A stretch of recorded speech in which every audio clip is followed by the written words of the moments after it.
She thought she was fighting for her marriage, but she was actually walking into her own execution, or so she thought. Audrey sat at the mahogany table, her hands trembling as the woman sleeping with her husband raised a glass of vintage wine and called her worthless right to her face. Her husband, Preston, didn't defend her. He laughed. But they forgot one thing. They weren't the only ones at the table. Silas, the terrifying patriarch of the family, was watching, and when he finally put down his fork, the room went cold. What happened next wasn't just a breakup. It was total annihilation. You're not going to believe who actually owned the fortune they were fighting over.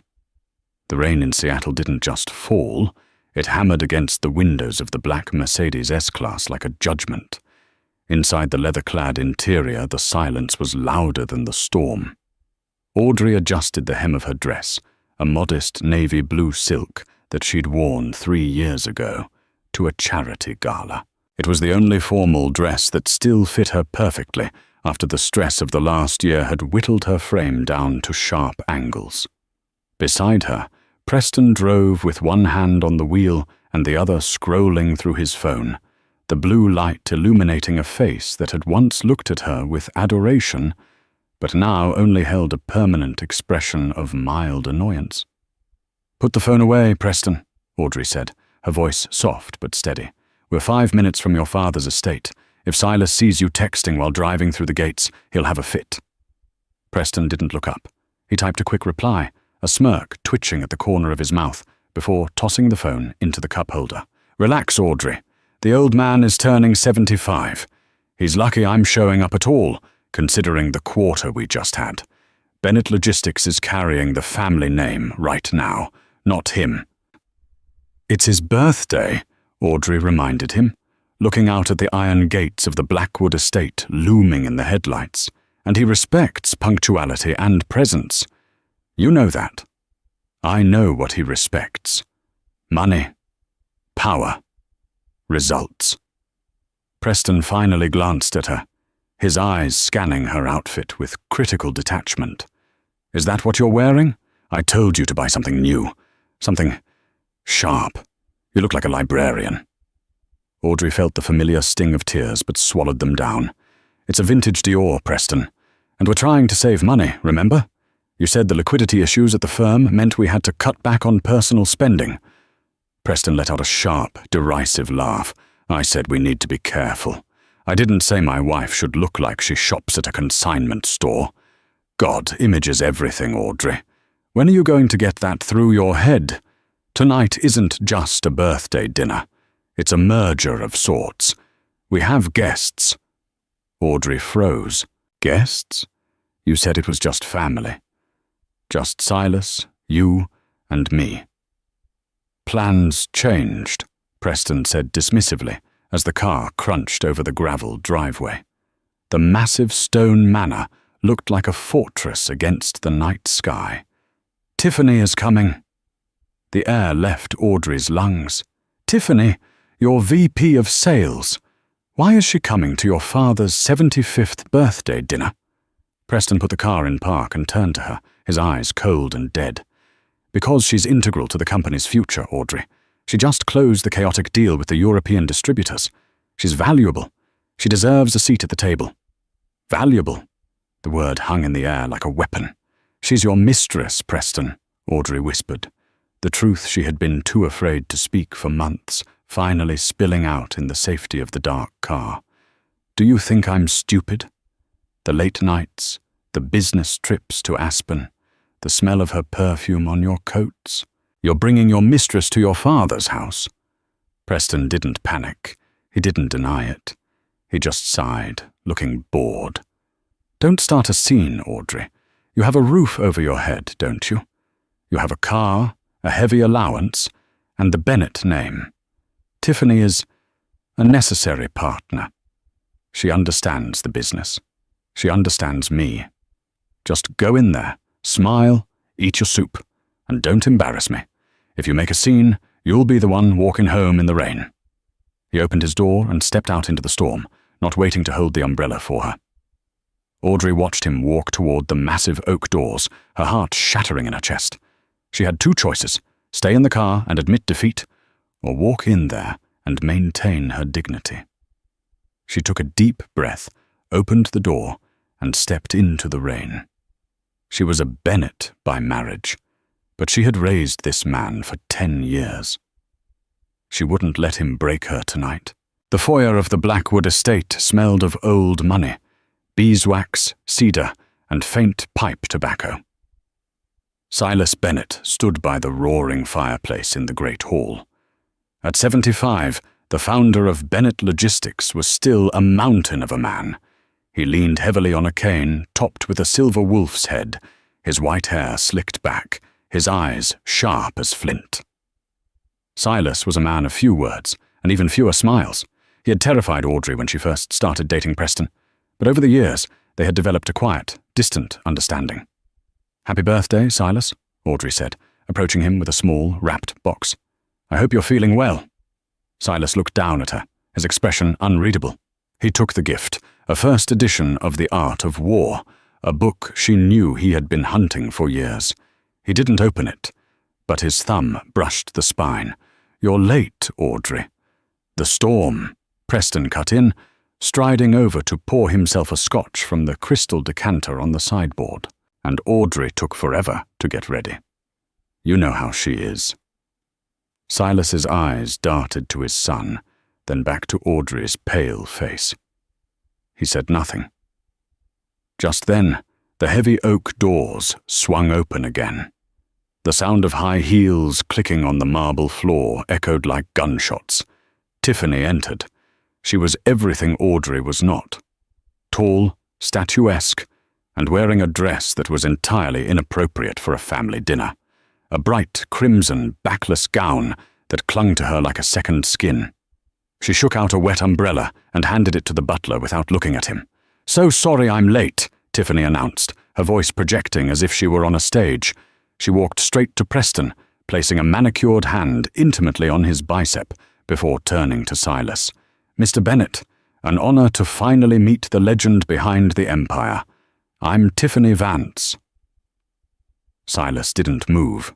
He looked at Tiffany's hand on his son's arm, then at the red dress, then at Audrey, who was standing perfectly still, her hands clasped white-knuckled in front of her. "I didn't realize we were hosting a cabaret," Silas rumbled, his voice gravelly.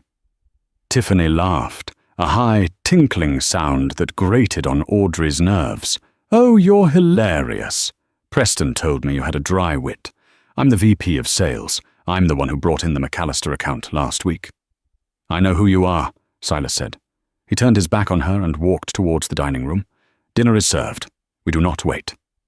The dining room was a cavernous space, lit only by candles. The table was set for 4, but the dynamic was all wrong. Usually, Audrey sat to Silas's right and Preston to his left.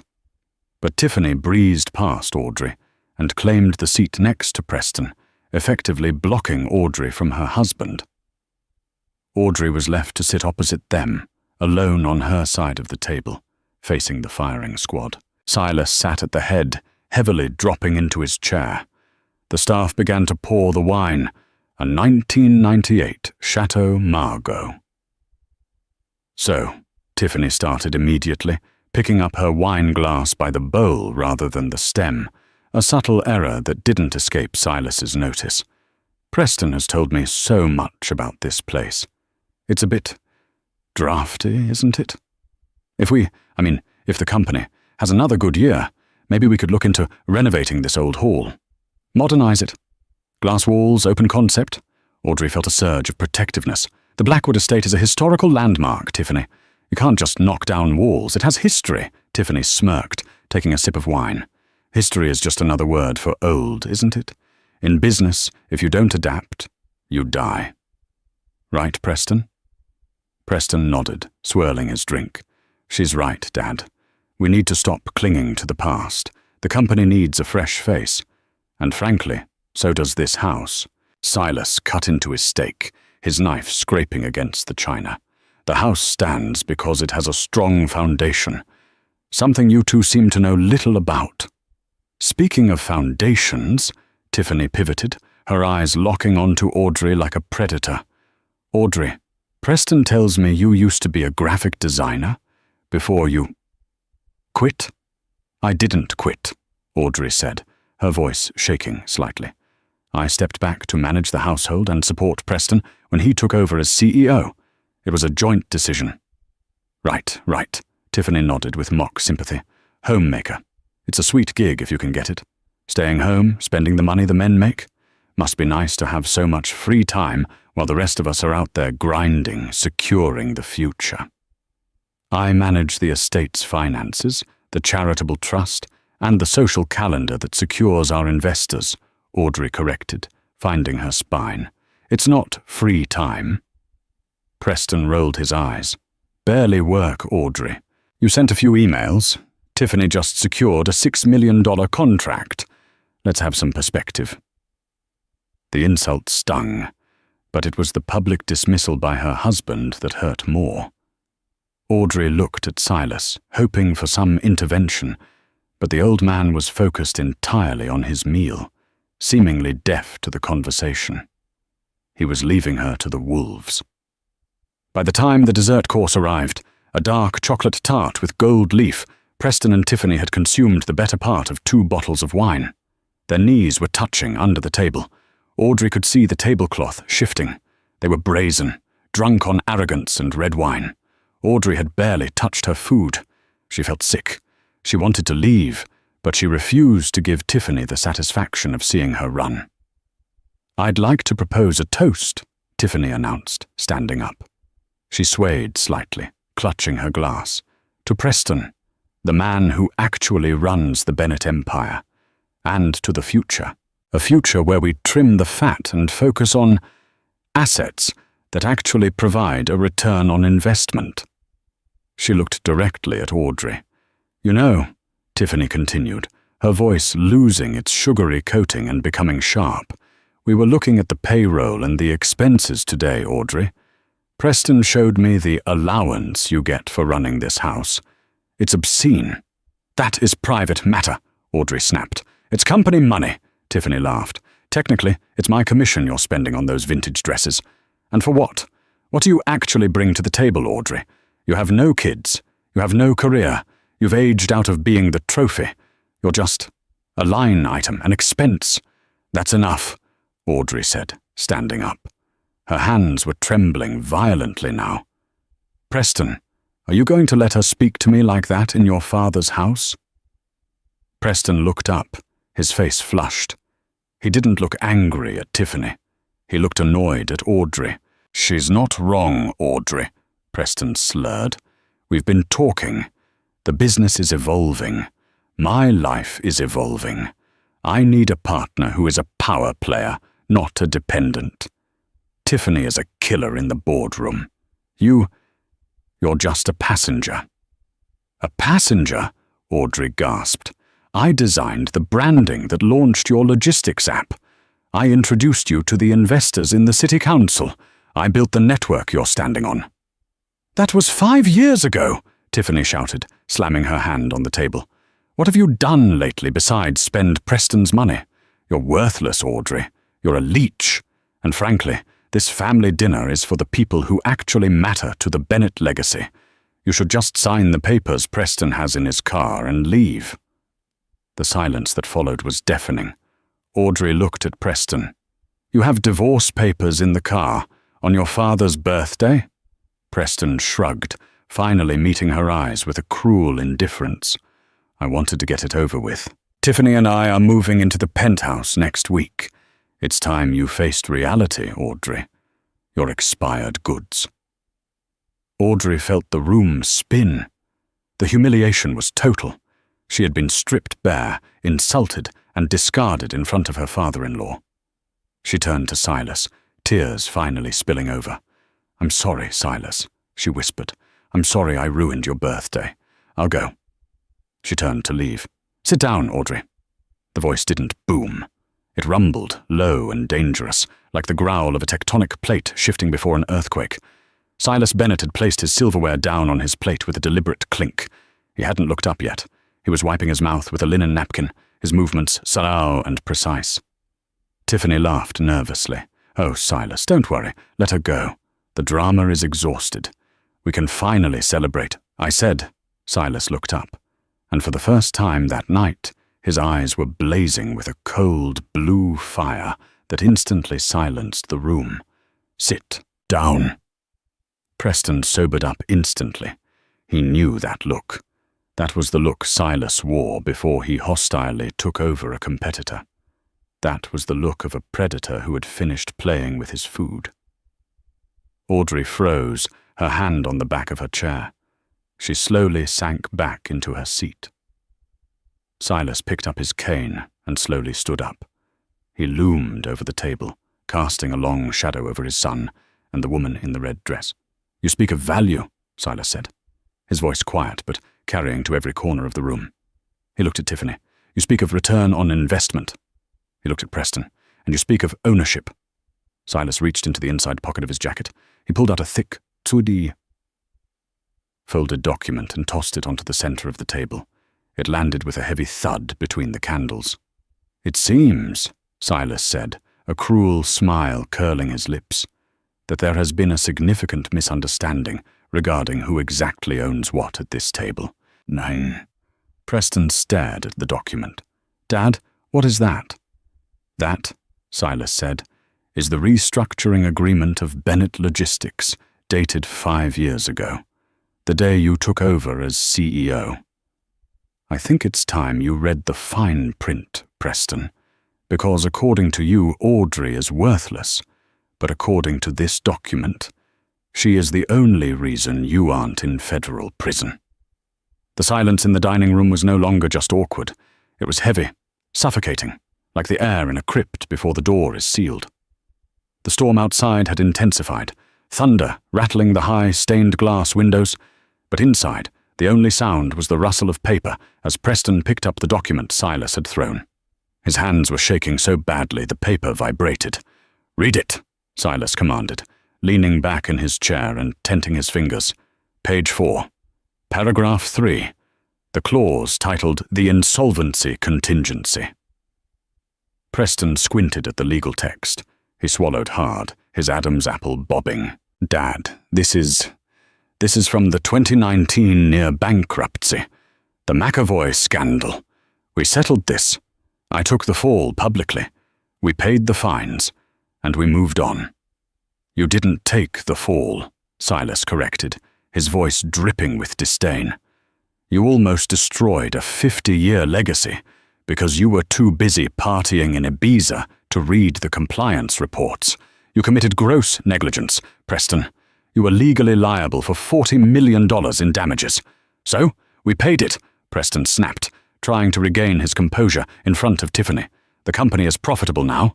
Why are we bringing up ancient history?" "Because," Silas said, his eyes narrowing, "we didn't have the liquidity to pay it. The banks were going to seize the assets. They were going to seize this house. We needed a guarantor. Someone with a spotless financial record and personal assets, inherited from a separate lineage to leverage a private bond. I couldn't do it because my assets were tied to the firm. Well, you couldn't do it because your credit was destroyed." Silas pointed a gnarled finger at Audrey. "She did it." Tiffany let out a scoff. "Her? What assets? She's a housewife." "Audrey's grandmother left her a trust," Silas said, looking at Tiffany with the annoyance one might show a buzzing fly. "A blind trust worth $12 million. She never touched a cent of it. She wanted to save it for your future children." Audrey looked down at her lap, remembering the day she signed the papers. She had done it out of love. She had leveraged her entire inheritance to bail Preston out of his own mess. "She liquidated the trust," Silas continued, his voice softer now, almost reverent. "She poured every penny into the company to satisfy the creditors. But there was a condition, Preston. A condition the board insisted on, and a condition I insisted on." "What condition?" Preston whispered, dread pooling in his stomach. "Read the paragraph," Silas barked. Preston cleared his throat, his voice cracking. "In exchange for the injection of capital, the controlling interest of Bennett Logistics comprising 51% of all voting shares and the deed to the Blackwood estate, shall be held in a proxy trust, the beneficiary of said trust. Preston stopped.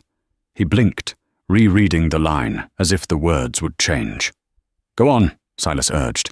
The beneficiary of said trust is Audrey Bennett. Preston dropped the paper. It fluttered onto his plate, landing in the remnants of the gravy. That's impossible, Preston stammered. I'm the CEO. I sign the checks. I make the decisions. You are a salaried employee, Silas said, taking a sip of his wine. You serve at the pleasure of the board, and the board is controlled by the majority shareholder. For the last 5 years, Audrey has signed off on every major decision you thought you made. That merger in Chicago, Audrey approved it. The new fleet acquisition, Audrey greenlit the budget. She has been the shadow director of this company for half a decade. Tiffany looked between them, her face paling beneath her heavy makeup. The realization was crashing over her. She hadn't been seducing the king of the empire. She had been sleeping with the court jester. You, Tiffany turned to Preston, her voice shrill. You told me you owned the company. You told me she was a charity case. I thought I did, Preston yelled, standing up and knocking his chair over. Dad, this is insanity. You let me run around thinking I was in charge. You let her play house while she actually owned my life. She didn't want to emasculate you, Silas said calmly. She wanted you to feel like a man, so you could grow into the role. She gave you dignity, Preston, something you clearly didn't deserve. Silas turned his gaze to Audrey. Audrey, my dear, your husband has just asked for a divorce. He has stated that his values no longer align with yours. As the majority shareholder, how do you feel about the current CEO's performance, specifically regarding his judgment in personnel? Audrey slowly lifted her head. The tears were gone. In their place was a cold, hard clarity. She looked at Preston, the man she had loved, the man she had saved, the man who had called her worthless. I think, Audrey said, her voice steady and echoing in the large hall, that his performance has been lackluster. The atmosphere in the room shifted instantly. The power dynamic, once tilted heavily towards the loud and the arrogant, now rested entirely with the quiet woman in the navy dress. This is a joke, Tiffany spat, grabbing her clutch. I don't care about your little family contracts. I have an employment contract, a severe severance package. If you think you can push me out, I'll sue this company for everything it's worth. I am the VP of Sales, and I bring in the revenue. Audrey picked up her wine glass. She didn't drink. She just swirled the red liquid, watching the vortex. Tiffany, Audrey said. It was the first time she had addressed the mistress directly by name without fear. Do you remember the business trip to Aspen last month? The one where you secured the McAllister account? Tiffany narrowed her eyes. Yes, I closed the deal. Preston was there. I know, Audrey said. I approved the travel expenses, but I also noticed something interesting in the expense report. A charge for a client dinner at the Golden Stag, $4,000. So, it's a high-end client, Tiffany scoffed. The McAllister rep is a vegan, Audrey noted dryly, and a recovering alcoholic. Yet the bill listed 3 tomahawk steaks and 4 bottles of Dom Perignon. Audrey reached into her purse, the modest clutch Preston had mocked, and pulled out a folded receipt. I called the restaurant. They confirmed the table was for 2, a romantic candlelight dinner. Preston's face went grey. That's embezzlement, Tiffany, Audrey said, dropping the receipt on the table next to the divorce papers. Using corporate funds for personal leisure. That's a felony, and since it crosses state lines, it's federal. You can't prove that, Tiffany stammered, taking a step back.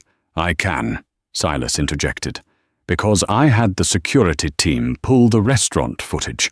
We have you and Preston toasting to fooling the old man. It's in 4K resolution. Very cinematic. Tiffany looked at Preston for help, but Preston was busy staring at the floor, realizing his entire life was disintegrating. So, Audrey continued, rising from her chair. She walked around the table, her heels clicking rhythmically. She stopped behind Preston. "Here is how this is going to work. Tiffany, you're fired. Immediately. For cause. That means no severance. No unemployment. And if you attempt to sue, we will hand the evidence of embezzlement over to the district attorney. I imagine orange jumpsuits are less flattering than that red dress," Tiffany gasped. She looked at Silas, then at Preston. "Preston, do something! Tell her she can't do this." Preston looked up, his eyes pleading. "Audrey, please don't do this. Not in front of her. We can talk about this at home." "Home?" Audrey laughed, a dark, humorless sound. "You don't have a home, Preston. You mentioned the penthouse. The one downtown?" "Yes," Preston said quickly. "We can go there. I'll leave Tiffany. I swear. I made a mistake." "The penthouse is a corporate asset," Audrey said. "It's reserved for executive use, and since you're currently suspended, pending an investigation into your misuse of funds, you no longer have access to corporate housing." "Suspended?" Preston choked out. "Silas," Audrey said, turning to her father-in-law, "what is the protocol for an executive court embezzling?" "Immediate suspension without pay," Silas recited with a grim smile. "Revocation of all company property. Vehicles, electronics, credit cards." Audrey turned back to her husband. She held out her hand. "Keys," she said. "Audrey. The keys to the Mercedes, Preston. And the black card. Now." Preston hesitated. He looked at the woman he had bullied for years, the woman he thought was weak. He saw no mercy in her eyes. Slowly, painfully, he reached into his pocket. He pulled out the heavy key fob to the S-Class and his wallet. He placed them in Audrey's open palm. "And the phone," she added. "That's company property too." He handed it over. Audrey turned to Tiffany. "I believe your car is a company lease as well. A Range Rover." Tiffany gripped her purse. "I need a way to get home." "There's a bus stop at the end of the driveway," Audrey said. "It's a mile walk. I suggest you start walking. The rain is getting worse." Tiffany looked at the storm raging outside the window. She looked at Preston, who was slumped in his chair, defeated. "You are pathetic," Tiffany hissed at Preston. "You lied to me. You said you were the king." "Get out!" Silas roared, slamming his cane onto the floor. Tiffany flinched. She scrambled backward, grabbing her wet umbrella from the floor, and ran out of the dining room. The heavy front door slammed moments later, leaving a ringing silence in her wake. Now it was just the three of them. Preston sat with his head in his hands. He was stripped of his car, his phone, his job, his mistress, and his dignity. But he still had one card to play, or so he thought. "Okay," Preston whispered. "Okay, you win. You embarrassed me. You fired her. Are you happy, Audrey? Is this what you wanted?" "I never wanted this," Audrey said, her voice dropping to a whisper. "I wanted a husband who respected me. I wanted a partner. I saved you, Preston. For 5 years I covered for you. When you missed meetings because you were hungover, I wrote the briefs. When you insulted the warehouse managers, I sent gift baskets and apologies to keep them from striking. I built the ladder you stood on to look down on me." "I know," Preston said, looking up with tears in his eyes. He reached for her hand. "I know, baby. And I'm sorry. I got lost. The power, it got to my head. But we can fix this. We can go to counseling. I'll change. I promise." Audrey looked at his hand, the hand that had held Tiffany's knee under the table 20 minutes ago. She didn't pull away. She just looked at it with curiosity, as if it belonged to a stranger. "You asked for a divorce, Preston," she reminded him. "You had the papers in the car." "I was drunk. I was influenced by her," Preston pleaded. "I don't want a divorce. We have a life together, and look, even if we did divorce, you know how messy it would be.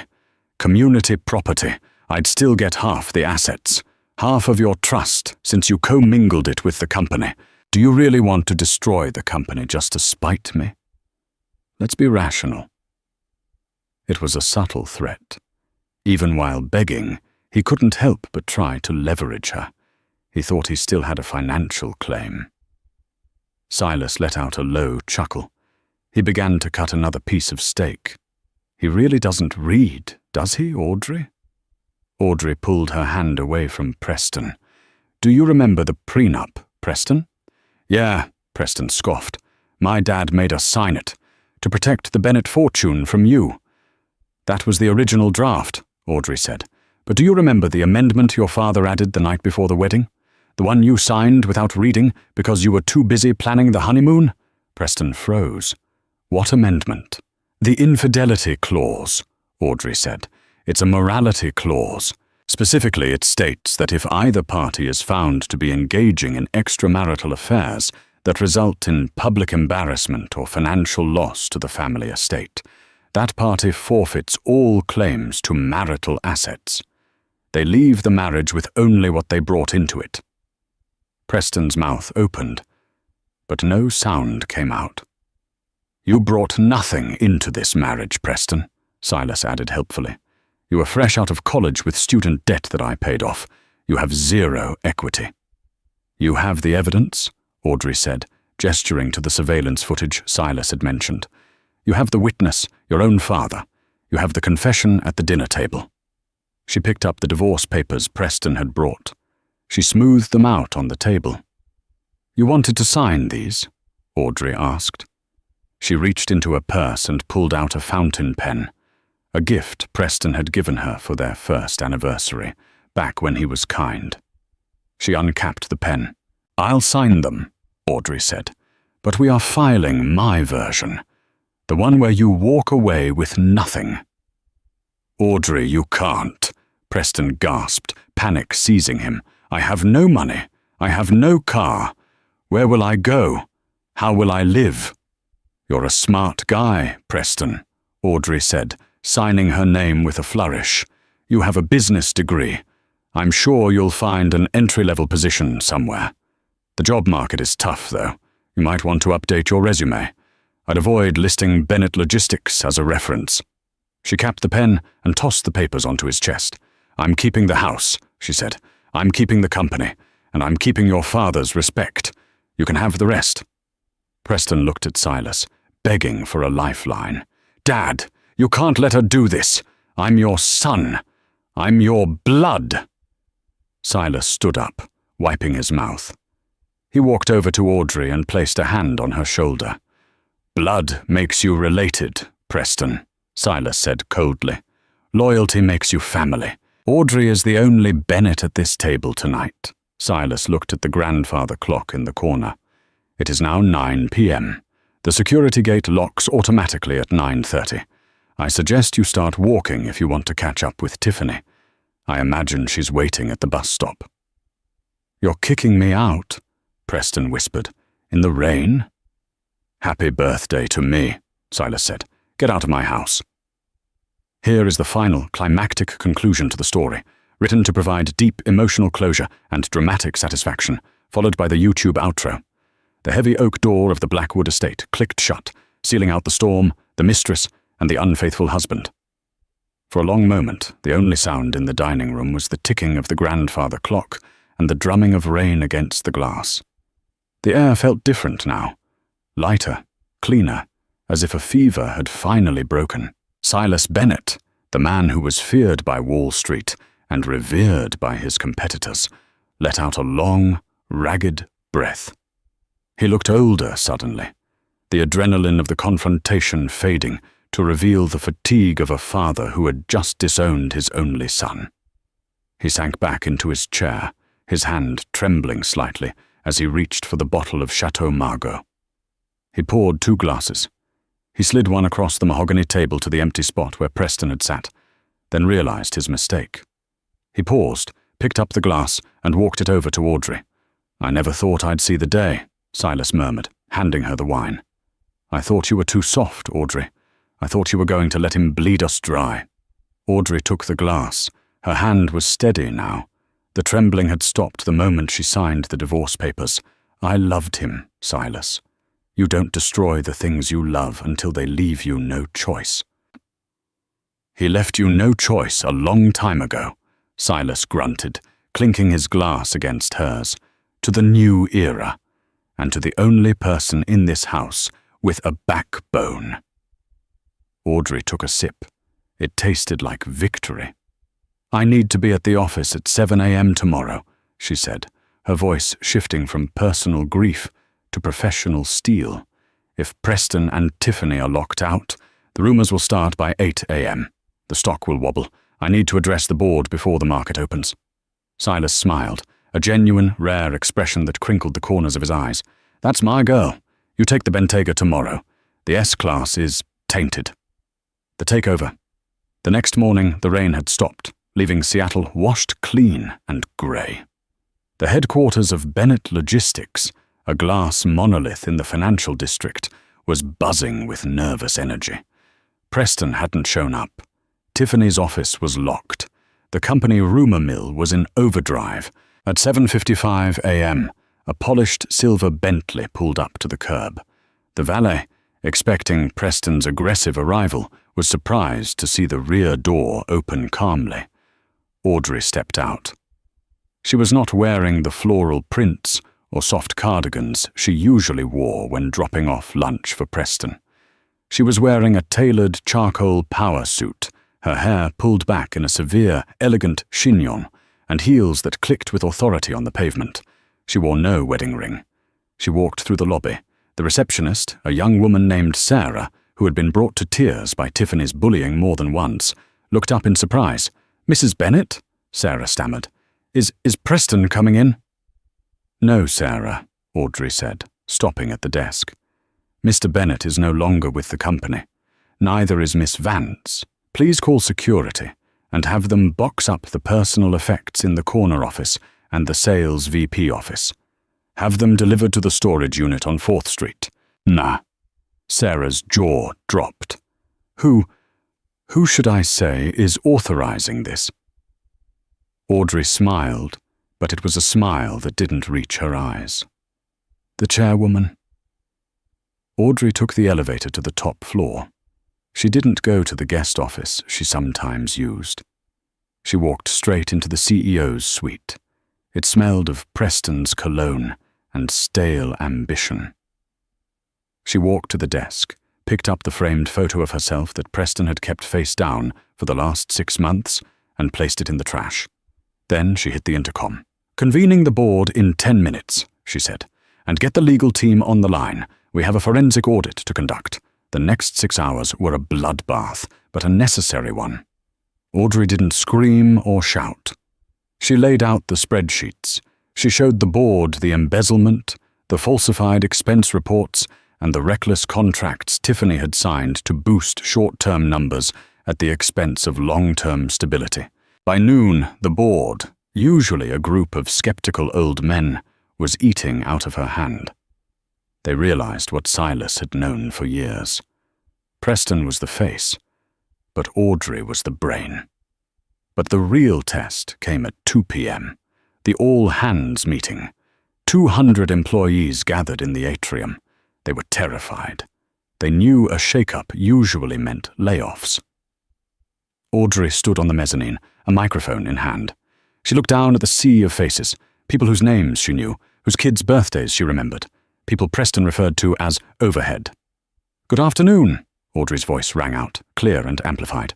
"Most of you know me as Preston's wife. Today, Leslie, I'm speaking to you as the majority shareholder of Bennett Logistics." A ripple of whispers went through the crowd. "There have been changes," she continued. "Preston Bennett and Tiffany Vance have been terminated for cause, effective immediately." Gasps echoed off the glass walls. "I know the rumors," Audrey said, cutting through the noise. "I know Tiffany told the sales team that layoffs were coming next month to boost the quarterly bonus pool for management. I am here to tell you that those layoffs are cancelled." The room went dead silent. "We are not cutting staff," Audrey declared. "We are cutting executive bloat. The salaries and bonuses previously allocated to the CEO and VP of sales will be redistributed into the operational budget.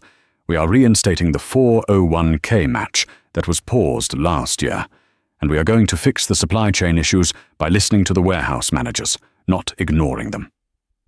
For a second, no one moved.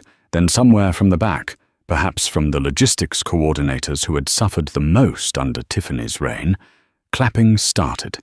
It grew. It swelled until the entire atrium was erupting in applause. Audrey didn't smile. She just nodded. She had work to do. The fall of the prince. While Audrey was securing her empire, Preston Bennett was sitting in a plastic chair at the Department of Motor Vehicles. He was wet. He had walked 3 miles in the rain the previous night before finding a motel that would take cash, depleting the few $100s he had in his wallet. He had no car, no phone, and no credit cards. He needed a new ID to even access his personal bank account, an account he soon discovered had been frozen by a court order Audrey's lawyers had filed first thing in the morning, pending the embezzlement investigation. He looked around the DMV. He saw tired mothers, construction workers, students, people he used to look down on from the tinted windows of his Mercedes. Now, he was just number A45. He borrowed a phone from a teenager to call Tiffany. "The number you have reached is not in service," the automated voice said. Preston felt a cold pit in his stomach. Tiffany hadn't just been fired. She had run. She knew the audit was coming. She knew about the fake invoices. She had likely hopped the first flight to Cabo with whatever cash she had squirreled away, leaving Preston to face the music alone. "Number A45, the clerk shouted. Preston shuffled to the counter. I need an ID, and I need to know how to apply for legal aid." The clerk, a woman who looked like she had seen it all, chewed her gum and looked at his bespoke Italian suit, which was now wrinkled and mud-stained. "Fill out Form 104, she said, sliding a paper across the counter. "And, honey, you got a little something on your lapel?" Preston looked down. It was a smear of chocolate tart from the dinner, the worthless dinner. He tried to wipe it off, but it just smeared deeper into the fabric. 6 months later, the encounter. Seattle's business world moves fast, but memories are long. The narrative had shifted. Preston Bennett wasn't the young visionary anymore. He was a cautionary tale, a punchline in boardrooms. Audrey Bennett, however, was the Iron Lady of Logistics. Under her leadership, the company's stock was up 18%. She had streamlined operations, refurbished the fleet, and most importantly, restored integrity to the brand. It was the night of the Chamber of Commerce Gala, the biggest networking event of the year. Audrey hadn't planned on going, but Silas insisted. "You need to take a victory lap, Audrey. Wear something that costs more than Preston's life insurance policy." She wore emerald green, a velvet gown that draped off her shoulders, paired with vintage diamond earrings Silas had given her from his late wife's collection. She looked radiant, powerful, and untouchable. She was holding a glass of sparkling water, chatting with the mayor about zoning for a new distribution center, when she felt a tap on her shoulder. She turned. It was Preston, but not the Preston she knew. He had lost weight, and not in a healthy way. His hair was thinning. He was wearing a suit that didn't fit, clearly bought off the rack at a discount store. He was holding a drink that looked like whiskey. Neat. "Audrey," he said. His voice was raspier than she remembered. The mayor, sensing the tension, excused himself with a polite nod. "Hello, Preston," Audrey said coolly. She didn't offer her hand. "How are you?" "How am I?" Preston let out a bitter laugh. "I'm living in a studio apartment in Tacoma, Audrey. I'm driving a 10-year-old Honda. I'm working as a consultant for a trucking startup that doesn't even have a website yet. It's honest work," Audrey said. "It builds character." "Character?" Preston stepped closer, his eyes flashing with a mix of anger and desperation. "You ruined me, Audrey. You took everything. My job, my home, my reputation. I can't get an interview in this town. Everyone knows I'm the guy who stole from his own father, the guy who got fired by his wife." "You did that to yourself," Audrey corrected him, her voice low so as not to cause a scene. "I just signed the paperwork." "I made a mistake," Preston hissed. Okay, I cheated. Men cheat, Audrey. It happens. But did I deserve this? Did I deserve to be destitute? I helped build that company too. You almost bankrupted that company. Twice, Audrey said. And as for men cheat, real men respect their partners. You didn't just cheat, Preston. You humiliated me. You brought your mistress to your father's birthday table and called me worthless to my face. You tried to discard me like trash. She took a step closer to him, her emerald dress catching the light. You asked me what I brought to the table, she whispered. I brought the table, Preston. And now I've taken it back. Preston stared at her, his mouth opening and closing. He looked like he wanted to scream, to hit something, to cry. But he knew he was powerless here. He was surrounded by people who respected Audrey, people who would have security throw him out in a heartbeat. I miss you, he said suddenly, his voice cracking. It was a last-ditch effort, a manipulation born of despair. I miss us. The money. I don't care about the money. I miss my wife. Audrey looked at him with a profound sense of pity. She realized then that she didn't hate him anymore. Hate requires energy. She felt nothing. He was just a stranger with a familiar face. Your wife died that night in the car, Preston, Audrey said softly. The woman standing in front of you is the CEO of Bennett Logistics, and she has a very busy schedule. She turned around, presenting her back to him. Goodbye, Preston. She walked away, merging into the crowd of admirers and colleagues. She didn't look back to see security gently escorting a weeping man in an ill-fitting suit toward the exit. Later that night, Audrey returned to the Blackwood estate. The house was warm and lit up. Silas was waiting in the library by the fire. How was the gala? Silas asked, looking up from his book. Eventful, Audrey said, taking off her earrings and placing them on the side table. I saw Preston. Silas snorted. Did he ask for money? He asked for forgiveness, Audrey said. I think he's finally realized that Tiffany wasn't the prize. Speaking of Tiffany, Silas said, closing his book, I got a call from the district attorney today. They found her. Audrey paused. Where? She was trying to cross the border back into the country from Mexico. Apparently she ran out of money. She tried to use a company credit card to buy a plane ticket. Silas chuckled darkly. The flag on the account alerted the authorities immediately. She's in custody, Audrey. The embezzlement charges are sticking.